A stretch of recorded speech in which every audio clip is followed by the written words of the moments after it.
everyone, and welcome to FBC Radio Live. It's April Fool's Day, so very appropriate that the two of us get there live, even though we did kind of look like fools this morning, because we are 20 minutes late, because we couldn't figure out some audio issues. Surprise? Neither am I, because, hey, that's what we deal with all the time here on FBC Radio Live. But we figured it out.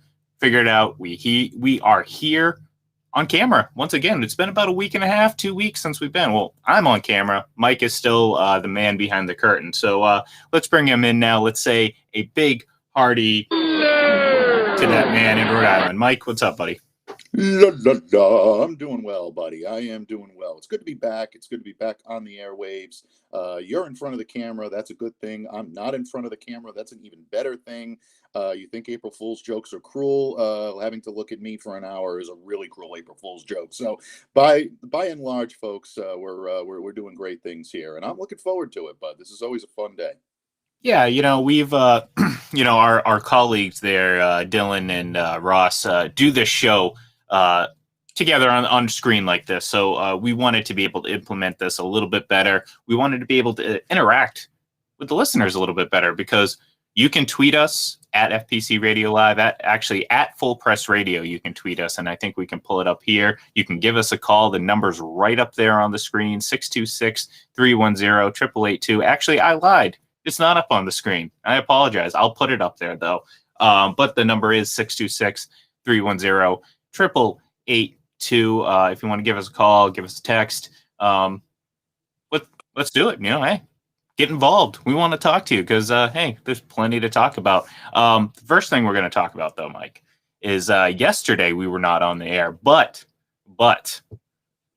it was, let's say, a day we could have probably enjoyed, and that was the 78th birthday, Mike, 78th birthday of one Christopher Walken. Amazing. It made me feel old when I heard that he is 78. But bottom line, it's just a ton of memorable performances. Obviously, anyone who's listened to the show knows I have a pretty, big affinity for Christopher Walken. I happen to do an impression of him that I think gets a lot more hype than it deserves. But bottom line, you look at the body of work and you look at what he's been able to accomplish. He's an icon for whatever reason you want to label him an icon. He truly is, whether it be on Saturday Night Live or some of the great, movies that he's been in, whether it be True Romance or Batman Begins or The Deer Hunter, which is my all-time favorite role of Christopher Walken. But versatile. I mean, even the Fatboy Slim video. I mean, you gotta respect what this guy is able to do. He's versatile and he can do it all. And yeah, I think I have a funny feeling we might be hearing from Walken later. As a matter of fact, I spoke to the man yesterday. Oh, not really, folks, but I did speak to the man yesterday, and I think he might be making an appearance on today's show. Oh, fantastic. I know we tried to deliver for our fans here on this show. And, that was one of the things that was very, greatly requested, because we know you got quite a Rolodex. I don't know if that just dated me a little bit, but you got quite a Rolodex of famous people, Christopher Walken, Rodney Dangerfield. Well, it is true. A lot of them are deceased, so I don't know if that's really a Rolodex that I can share with a lot of people. But Walken is still alive and well. As a matter of fact, here he is right now. I don't know why great timing. He's been a little bit late, but this is good, buddy. He came to see you. Happy birthday, he came explicitly to see you, Mr. Walken. Happy birthday. Thank you for joining us here on FPC Radio Live. Ian, thank you. Oh my, it's amazing to be here on this FPA Radio Live. FPC. Chris. Thanks, Chris. Whatever. But it's great to be anywhere after 78 years. I had a great day yesterday. Would have been nice to be able to stop by and to be able to join you, but unfortunately, you guys were lazy and you took the day off. This guy here especially. But I'm glad to be here. It's good. And thank you for the birthday wishes. I appreciate it. Well, since we have you here, I think you might have heard Mike, and I'm sure you and Mike have talked about this before, but what was your favorite role? I mean, you had to have had a favorite, there had to have been a favorite performance, situation, movie, TV, whatever. What was it? I want to hear it from you, from the horse's mouth. Well, So now you're referring to me as a horse. No, Okay. no, no, no. Um, Expression. well, my roles are like my children. I eat them when they're young, and then void them out. I'm not sure what role would be my favorite. I would have to say Batman Begins, simply because I just like being in a movie with a giant bat. Ah, yes, yeah. What about Danny DeVito? How was it working alongside Danny DeVito as the I Penguin? couldn't see him half the time. He's a little diminutive, but Mike would know all about that. They're about the same height. But it's one of those things where you just you learn to deal with it. He had to stand on some crates to be able to reach both me and Michelle Keaton, and it worked out very well for the two of us. Oh, that's good. I'm glad. He seems like a good guy, so I'm glad that you two got along, even though you couldn't see him. I mean, that Oh, he's must a have been great rough. guy, great guy. Did You just can't see did you him. trip on him? He's a little too short. Did you trip on him at all? No, surprisingly not. I have people that walk me around all over the place to make sure Oh, things okay. like that don't happen anymore. Not since the late 70s have I tripped over people. Good, good. So, I heard a rumor now. Now, correct me if I'm wrong. I might be wrong here, but I heard that maybe even at your young age of 78, you might be diving into some superhero movies. Is that true? Can you confirm or deny that, or just clear that up for us? Well, Any Ian, at my specific? age, the only thing I'm diving into is a whirlpool, but I can see myself maybe taking a role or two in one of these big superhero movies. Um, Biggest reason is big residual checks, man. Let me tell you, those movies are monsters, and they make a lot of money at the box office. I'm always open for that. Good, good. Well, I'm glad to see that you're still eager to work because again, some people want to kind of just relax and enjoy the later life, and you seem to be pretty amped up to get back into it. Now, Chris, I know you just turned 78, but what do you have planned this year as people get out of this pandemic? You got to have some big plans outside of doing movies, of course, and being just Christopher Walken. What do you got Well, of going on? course, I've got big plans. At 78, you don't stop living. Yesterday, I had a great day for my birthday. I went into my refrigerator, discovered that, I was out of soy milk. So I had to make a run to Trader Joe's.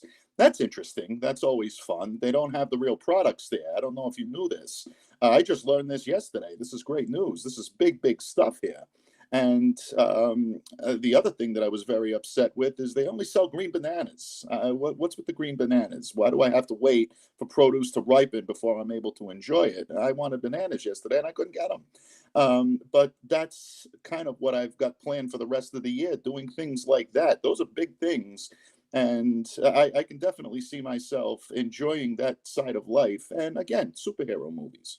Well, that brings a smile to my heart. That my heart literally is smiling right now to hear that. Chris, thank you so much for calling in a day after your birthday. It's impressive. I know you're going to see Mike. I highly recommend you bring your people to help walk you around him too. I wouldn't want you to step or trip over him because, like you said, No, I won't be he's a stepping or small tripping guy. over anyone. Okay, good, good. Happy birthday, Chris. Happy birthday, Chris. Thank you, Ian. Thank you for the invite today. FPC Radio Live, folks. Ah, Listen, these guys are well, he's a good. pro. Well, Ian is good. I'm not so sure about Mike. I can't see him, but in any case, thank you for all the birthday wishes. There you go. There you have it, folks. Where else can you get Christopher Walken on a morning show, calling in live a day after 78th birthday? Mike, I gotta commend you for that delivering on that. That was impressive. That was Yeah, I impressive. know people. I heard some things. I made a few calls. It's just what I do. But no, all kidding aside, folks. Yeah, Walken is he's interesting. She should have said no. He should have said more cowbell. I should Yeah. have found a way to get him to say more cowbell, but just you can't make the guy do what he doesn't want to do. Look, who else would spend their 78th birthday at Trader Joe's? I mean, come on. Yeah. I mean, this is like I was this I was is actually the man dances to the beat of his own drum. I was gonna say I was actually kind of surprised that he kind of just he shops with the people. He's a man of the people. I figured if he had people to walk physically walk him around people. I thought maybe he'd have someone to go out and shop for him. Maybe that was my mistake. Maybe that was. It could be. I mean, that's I didn't understand that, but I mean, hey, the guy does what he wants to do. It's Christopher Walken; he can do whatever he Yeah. wants. And the rumor is he'll be playing Blank Man, a remake of Blank Man. He will be playing the lead character of Blank Man. If anyone's seen that movie, and I think there's only been about 5 people that have ever seen that movie. So actually, I think it's going to be a total reboot. They're not even going to just remake the original. Okay. It's just going to be Blank Man. It's just going to be a camera following Chris for 2 hours. That's basically what it's going to be. It's going to be reality superhero. That's basically it. Christopher Walken in Blank Man 2021. And if all kidding aside, that is such a fun. That's such a fun impression to do, because his thoughts are so disconnected, and you can basically say whatever you want, and you can picture Christopher Walken saying these things. I mean, I look at him, and the first thing that I thought of was, wow. I mean, oh my, you got to throw in an oh my every now and then too. Well, oh my. No, that was great, and hopefully there were some gullible people out there that actually tuned in and actually believed that we were talking to Christopher Walken, because that means our stock and credibility probably skyrockets a little bit here. But no, folks, obviously we got connections, so that's why you should be listening to the show all the time. And hey, look, if you want to get involved, give us a call, shoot us a text 626-310-8882, because we still have plenty of sports stuff to get to. I mean, it is a sports quote unquote show. Saw Kong versus Godzilla last night. That's what I did last night. What about you?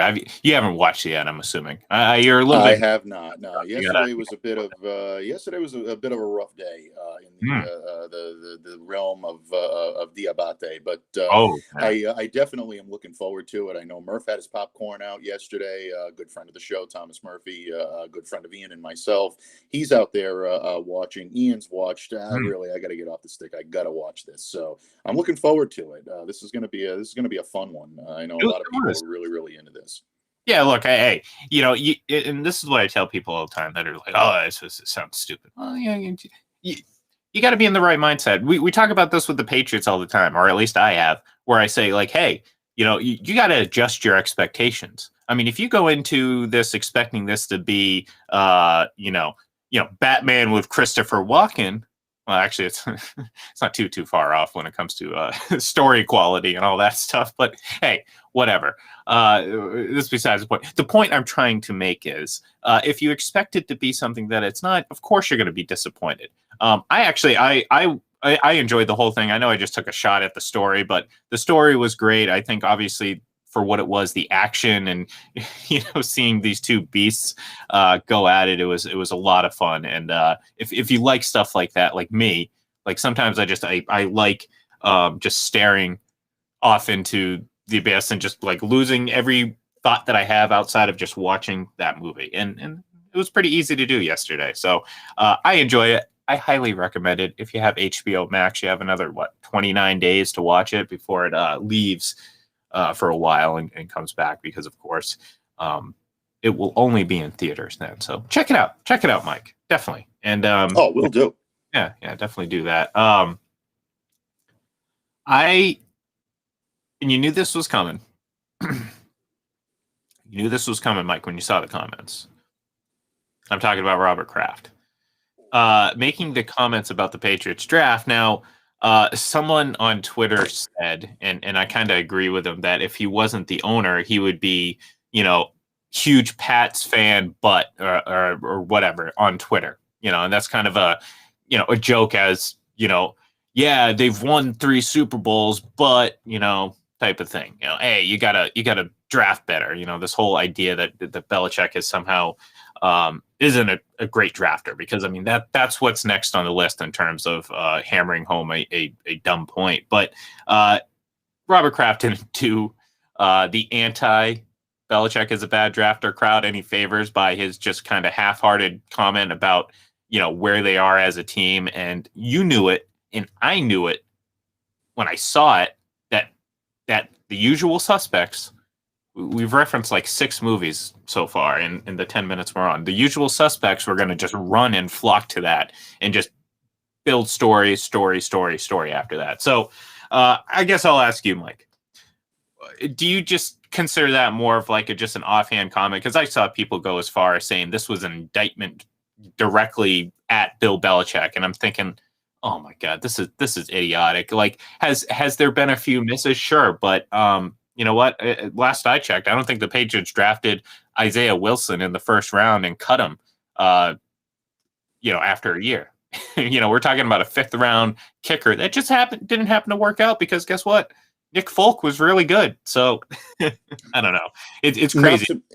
Not to mention that 5th round draft pick actually had some pedigree in terms of a possible fit in New England. Someone that could kick through the elements, someone that was powerful, hit big kicks to win games. Patriots looked at that and said, you know what, this kid could be the guy that could eventually take over for Stephen Gostkowski. And I think in a lot of ways what happened is he just didn't work into the system. He just didn't fit here. And things like that happen. I've seen comments on Twitter, and I want to applaud the comments on Twitter that I've seen from several people. Our good friend Dave Brown, for one, stating that 5th round draft picks are hit or miss. If they hit on them, you deserve some credit for that. They're going to miss more often than they're going to hit. And I think because it's Bill Belichick, because he's the target now, he's the main man, this is what's going to happen. I saw Bill's comments. I saw Robert's comments yesterday. I was involved with the transcripting of the press conference. If you look at what Robert Kraft had to say, his comments were pointed in a way, and I'm not going to sit there and say that, oh, well, he didn't specifically address the draft. He did. There were moments that he did that, but his overall malaise, his overall dissatisfaction was with the season as a whole. And I think to pluck out certain bites, certain sentences, and spin them in a way that makes it look like Robert Kraft was specifically jabbing Bill Belichick for his draft status, jabbing Bill Belichick for what happened there, is a little bit of a misrepresentation of the truth. Read the entire transcript, folks, before you make comments or respond to Twitter comments that only give you a few words of what Robert Kraft was truly trying to say. Essentially, Robert Kraft acknowledged that last year at 7-9, that's simply not a great season for the New England Patriots. Bottom line, it's unacceptable. Now, he needed to make those comments. He felt he needed to make those comments in order to show that this team is moving in the right direction. He said several times, I've seen an adjustment. I've seen positive adjustments. To me, when you look at the draft situation, we know, you and I both know, because we've been so involved with the Patriots, because we've covered the team. You covered the team before I did. I took the baton from you, and we've covered this team now for the last 5-6 years of Bill Belichick's tenure here in New England. We know how involved Nick Caserio was in the draft process. We know how intricately involved he was with scouting, with being able to, view talent, being able to evaluate talent, the scouts that he had around him. Robert Kraft said yesterday 3 or 4 times, I've seen changes. I've seen changes. I'm not saying that he's taking a shot at Nick Caserio, but I think in a lot of ways to interpret that as being just a shot at Bill Belichick, again, misrepresentation of the truth and a little bit of a jab to try to get attention. And, there are some journalists out there that have done a great job with covering that, very straightforward. And there are some that have put their own personal little spin on it. I leave you to determine who has done what. But at the very least, and at the absolute minimum, Bud, I didn't see that as a complete indictment on Bill Belichick the way it's being spun. Robert Kraft gave his honest opinion, and yeah, does he feel that maybe Bill needed to do a better job in certain areas? Definitely. He's entitled to that. He's the owner. But to sit there and to indict Belichick because of what Kraft said is really feeling an agenda more than it is actually taking under account what he had to say. Well, think about it. Bill would be the first one to sit there and criticize the mistakes that he has made, and it's never been about. Great point. And I see this being spun all the time. It's like it's never been about Bill Belichick being perfect. There's only one perfect person in this world, Mike. You know who it is. All right, you know who it is. I don't have to say it. Actually, Thank you, Ian. I appreciate that. I'm still here, by the way. I never left, and I appreciate that. That's what that noise was. Okay, I was wondering because I heard some muttering, and I thought it was just Mike, but it must have been. No, I'm going through my Trader Joe's shopping list as we speak. Oh, okay, all right. Just that's that. Okay, yes, that out of organic. I thought it was. I thought it was rustling. Yeah, rustling, and No, but yeah, I guess they're two perfect people because clearly what I was alluding to, Mike, was our, one of our favorites here on the show, Mr. Perfect. So I'm not going to hold Bill Belichick to that impossible standard. All right, let's be realistic here. Like, do I think Bill Belichick's a great head coach? Absolutely. Best in ever? Absolutely. Do I think he's a fantastic GM? Yep, I think he's the best in the league. So as crazy as that sounds to some people, I don't think he's perfect, though. And I don't think anyone's sitting here trying to make it seem like he's perfect. And I think that's like the classic comeback by these folks out here, just hell bent on making it seem like this guy is running this team into the ground. And that's the issue I have. Like, if you want to sit here and say, oh, okay, well, he missed on this one, and this draft pick here wasn't that great. It probably wasn't smart to move up and try to get him. Well, that's fine. That's fine, Mike, because guess what? There are teams out there that are 10 times worse. And that's my point. I remember having this conversation with John, and I asked the question, and I thought was a very appropriate question, relative to what? When they say, oh, Bill Belichick's drafts have been failures. And I'm like, relative to what? And he said it didn't matter, but it does. Because, like, who are you trying to prove, or what are you trying to prove, if not to prove that you're better than your peers? And that's what we're doing here. That's what football is. You try to win. You try to prove that you're better than the next guy. And I think, when you look at the NFL as a whole, there's no one better at both the coaching aspect of it and the GMing aspect of it than Bill Belichick. Now, that doesn't mean he's perfect. Like I said, it doesn't mean he's perfect. That's right. Towards the end there. We don't ever get this far. No, yeah, it doesn't mean he's perfect. Doesn't mean he has never made a mistake. No, quite the opposite. Of course he has made mistakes. I mean, everyone makes mistakes. I make mistakes, Mike.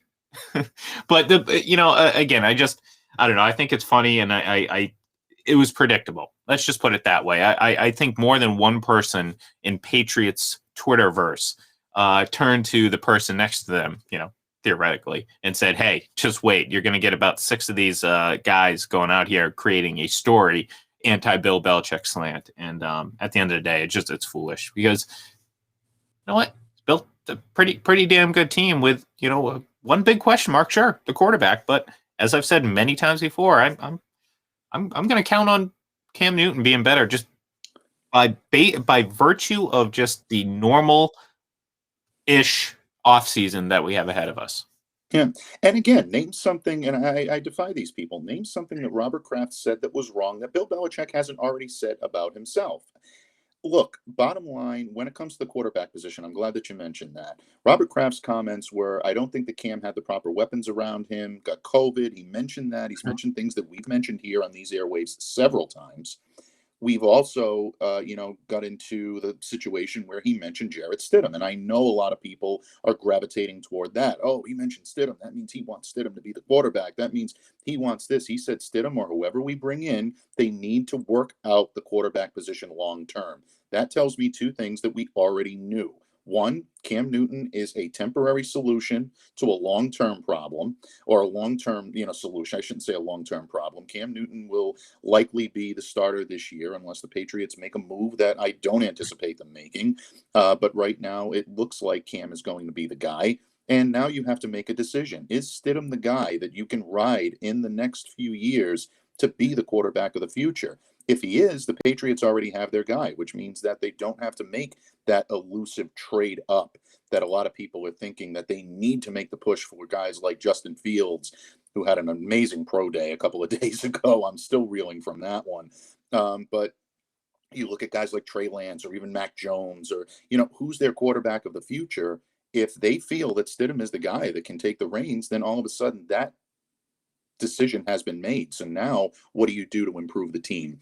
If he's not the guy and the Patriots feel they need someone else to come in and do that, then you may see them make that move. But that's what Robert Kraft, I think, was getting at more than anything. I don't think it was, let's put Bill Belichick on the on the drawing quarter board, and really let's, pull him in all different directions, and let's see, how he pulls apart. That wasn't the case at all. And anyone that's interpreting Robert Kraft's message yesterday as being just that, is following an agenda. I'm sorry to say it. That's exactly what they're doing. Because if you read the transcript and you look at all of what Robert Kraft had to say, it wasn't as much of an attack as some people will have you believe. And for the most part, I'm seeing level headed analysis throughout the Patriots beat. But there are some that are going to beat this drum, and they're going to enjoy doing it because it's a part of what they do. And for lack of a better term, it gets attention. And they'll hide behind the rhetoric saying, oh, well, he didn't say it. Oh, well, he said it. So it's a story. He said that. I think that's a story. Not really. Not really. Not if you look at under context. But, whatever floats your boat, I guess. Well, again, and it, like I said, it was not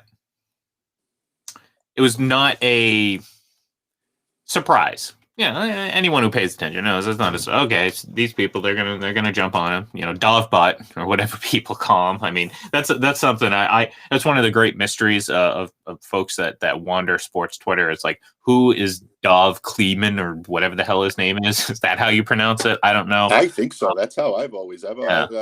Yeah, that's how I've always pronounced it. I don't know, and I don't know of anybody that really does. Well, I would love for them to, or someone to give some sort of information on this guy. I'd love to know. I'm curious. My curiosity, it's amping up here, and I see people all the time kind of make fun of it, but that's besides the point. But he was one of those guys where it's like, all right, we know, I'm the biggest Tom Brady honk in the world, but it's like I find myself so confused at times because it's like it's almost like I'm arguing against Tom Brady's impact, but that's what we're dealing with here with some of these people, where it's just like, it's so, you just jump from one thing to the next. I mean, it feels like it was generations ago that Tom Brady wasn't the same guy anymore. You know what I mean? Like, it feels like it was just years and years and years ago that the media was kind of on that, and then that kind of went away. They used a lot of energy on Antonio Brown, who, I mean, do we have to point out the fact that the coverage of him since he left the Patriots has been, well, exactly what we expected, not as intensely negative. And look, I've said it for a while. Some of that was nationally driven, and I'm not trying to defend guys on the beat, but some of that was nationally driven. We all remember the SI hit piece that was put out. Regardless of what, too, right? And I'm not trying to, I'm not making a claim on the validity of that piece, folks. I'm not attacking the validity of what his accuser had to say or anything of that nature. But a lot of that was, I'm sorry to say, it was nationally driven, and I know a lot of the local media reacted to it, and I know guys that covered that story. I covered that story, but I know guys that covered that story in depth in the trenches, and a lot of them were not happy to have to cover that. So with regard of Antonio Brown, that's a little bit of a different animal. Well, look, I mean, and anyone who's listened to the show know my thoughts on that whole thing. I think it was a mistake to cut him when the Patriots had him. I thought, and I just and I've said this because it is sort of relevant now, that I think people are far too quick to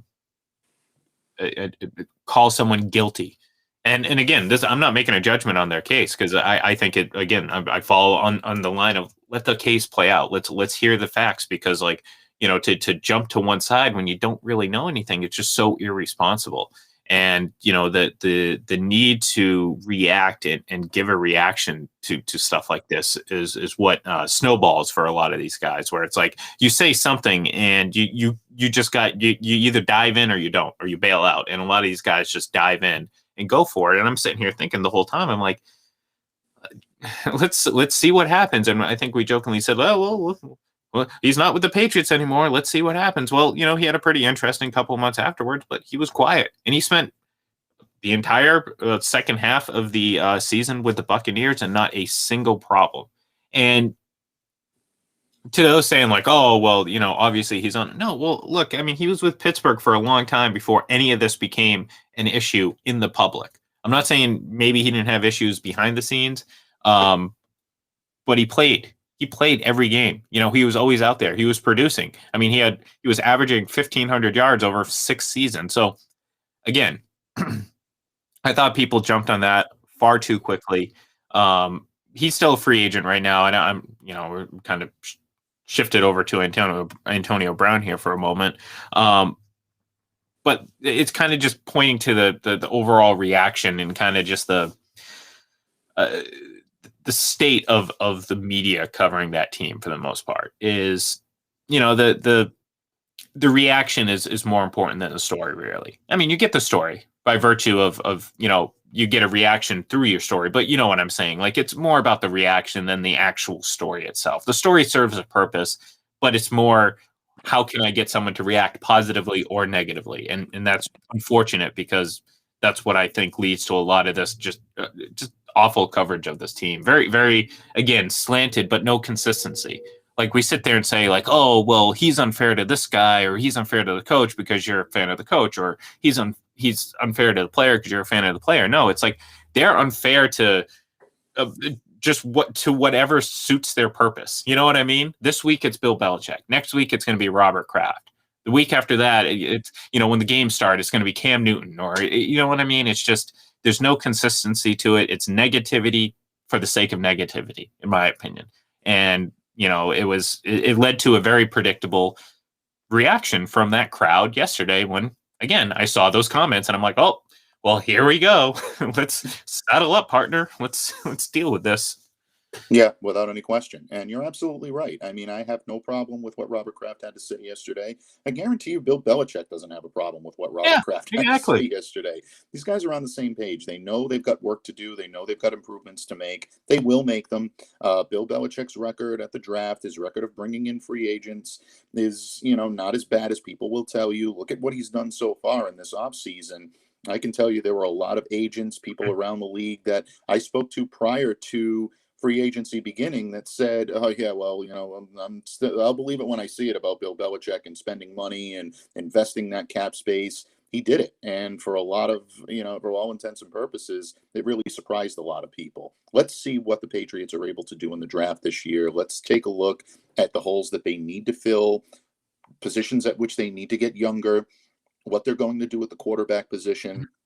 That's going to be very telling. Everyone was automatically assuming that the Patriots were taking a quarterback last year in the 2020 NFL draft, and they didn't select one. They did not select one. They waited until undrafted rookie free agents were available. They signed one, and he didn't end up making it through with the team. So there's all different kinds of options and things that can happen here. Let's take a long picture view and let's see what's what. But to me, the bigger takeaway from anything yesterday was that Robert Kraft said that he saw a lot of positive developments and a lot of changes in the way the Patriots are operating this year as opposed to last year. So I took that as a good thing. That's not the soundbite that you're going to continue to hear. Like you said about the coverage, you're going to continue to hear Robert Kraft criticizes Belichick's drafting. Robert Kraft criticizes Belichick's handling of the quarterback situation. And the comments that he made about Tom Brady as well. I mean, Robert Kraft was very pointed about that, saying that he wished Tom could have retired a Patriot. He played in the league 20 years. He had the right to do what he did, and he did it. And, whether Robert Kraft or Bill Belichick or anybody liked it was really irrelevant. It's what Tom wanted. And, in a lot of ways, maybe he was forced into that decision. Maybe he wasn't, but it happened. So now you have to pick up the pieces and you have to move forward. And that's the business at hand for the New England Patriots. And nothing's more important to Robert Kraft, Bill Belichick, and the Patriots Brain Trust than building a contender once again. Maybe they've gone on a fast track to do it. Maybe it will take a little bit longer, but make no mistake, that's the ultimate goal in Foxborough. And as long as the Krafts are the owners of that team and Bill Belichick is in that coach's room, that's exactly how it's going to be. Yes, that's right, Mike. No, I and that's the other story. I saw Kraft regrets letting Brady go. Of course he does. Of course he does. Like, I think we said that the day we learned that Tom Brady, of course Robert Kraft is going to regret this.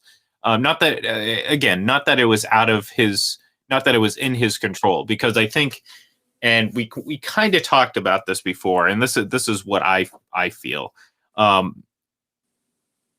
At the point that we were at last season, there was no changing Brady leaving. I think the catalyst, the what really the point at which he decided, or it became maybe not a decision on his part, but the wheels were in motion that he was going to leave, was not getting multiple year contracts from the Patriots a few years ago, which if you're going to say Bill Belichick regrets letting Tom Brady go, he doesn't regret letting Tom Brady go because, well, it was a decision that had to be made because of, the cap situation and, just what he was looking for. There was no way the Patriots could accommodate that.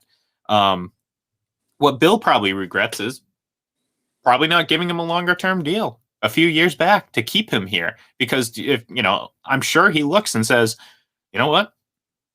Could have still won the Super Bowl with Tom Brady, no doubt. But that's not the point, though. What's the point is he decided back a few years ago, and it's not a crazy decision. Now, here's the thing: he was a 40-year-old quarterback. We sit here and all the time praise what Brady does at 43 and what I assume he's going to do at 44, and how can you fault a coach for assuming that he was going to do what every other quarterback and every other athlete essentially has done in the history of sports, and that is decline rapidly after the age of 40. And Brady just hasn't done that. So, if Bill Belichick could have seen the future, if he looked into his crystal ball and it said, hey, Tom Brady's going to be throwing 40 touchdowns at 43, he would have probably given him a long-term deal at 37, 38, and he would have been here his whole career. It didn't happen. You can't go back in time. That set us up to get to where we are now. Now, there's no going back. You couldn't give him a long-term deal. You couldn't give him one that was adequate enough for him because of your cap constraints. So then Tom Brady walked. He saw the writing on the wall. Robert Kraft saw the writing on the wall. I'm sure Bill Belichick saw the writing on the wall. And that was that. There was no massive amounts of tension. There wasn't this everyone, in a room with Belichick with a knife on Kraft and a knife on Brady, and Brady with a knife on Kraft and a knife. You know what I mean? This image of just this feud and this just no. I think it was just, look, if we would have known what we had, and this is not a knock on Belichick, because again, what are you going to assume that this guy's going to do what he's doing? If we would have known what we would have had a few years ago, we would have probably signed him to a long-term deal. Hell, if you would have known what you would have had 10 years ago, that he was going to play 15 years, you would have signed him to a 15-year contract. You know what I'm saying? It just doesn't, there's no point to sit here and say who wanted who out, who drove who out. No one drove anyone out. It's just the way it was. It's the way it goes, Mike. It's the way it goes. It is the way it goes. Yeah. Things will never be the same here in New England, and we're just going to have to live with it. So, no, we'll get into more of that, obviously, because it's, we're here 5 days a week, so we got to talk about something. But we are going to wrap up today. Tomorrow is Friday. Just had to check there for a second. I've been thrown off all week. I've just been completely turned upside down. Wait, tomorrow? Yeah, okay. Tomorrow is Friday. I doubt creeped in, Mike, and I doubted myself. Kyle Sender is going to join us. We're going to talk more NFL, obviously, probably some more NFL draft as we get a little bit closer to that. And hey, maybe we'll talk a little bit of baseball because, well, opening day. It's going to be fun. So give us a follow on Twitter at FPC Radio Live, at Full Press Radio. I'm at IGLEN31. Mike is at MDABATEFPC. Folks, have a great day. We'll talk to you tomorrow.